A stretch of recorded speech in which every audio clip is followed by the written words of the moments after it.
بسم اللہ الرحمن الرحیم۔ السلام علیکم۔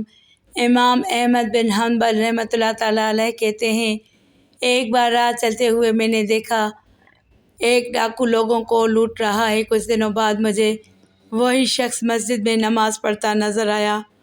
میں اس شخص کے پاس گیا اور اسے سمجھایا کہ تمہاری یہ کیا نماز ہے، خدا کے ساتھ معاملہ یوں نہیں کیا جاتا کہ ایک طرف تم لوگوں کو لوٹو اور دوسری طرف تمہاری نماز خدا کو قبول اور پسند آتی رہے۔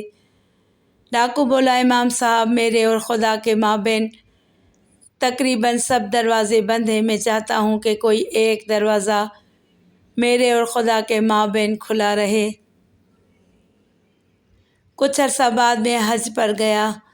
طواف کے دوران دیکھتا ہوں کہ ایک شخص کعبہ کے غلاف سے چمٹ کر کھڑا کہتا جا رہا ہے، میری توبہ، مجھے معاف کر دے، میں اس نافرمانی کی طرف کبھی پلٹنے والا نہیں۔ میں نے دیکھنا چاہا اس بے خودی کے عالم میں آہیں بھر بھر کر رونے والا کون خوش قسمت ہے۔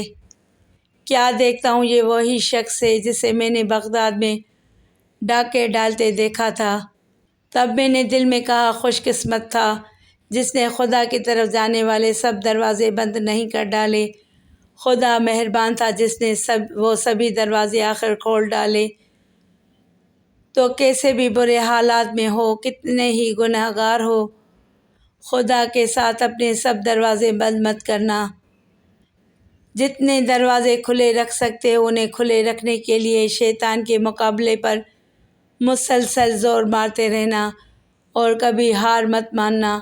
کبھی ایک بھی دروازہ یہاں کھلا مل گیا تو کچھ بعید نہیں وہ سب دروازے ہی کھل جائیں جن کے بارے میں تمہیں کبھی آس نہ تھی کہ خدا کی جانب سفر میں ان سب خوبصورت راہوں سے تمہارا گزر ہوگا۔ کہہ دو کہ اے میرے بندو، جنہوں نے اپنی جانوں پر زیادتی کر لی، خدا کی رحمت سے نا امید نہ ہونا۔ خدا تو سب گناہوں کو بخش دیتا ہے اور وہ تو بخشنے والا مہربان ہے۔ رجوع کر لو اپنے پروردگار سے اس سے پہلے کہ تم پر عذاب آ واقع ہو۔ خیال رکھنا، اللہ کی جانب کبھی پشت مت کرنا۔ اللہ سبحانہ و تعالی ہم سب کو صراط مستقیم پر چلنے کی توفیق عطا فرمائے، آمین۔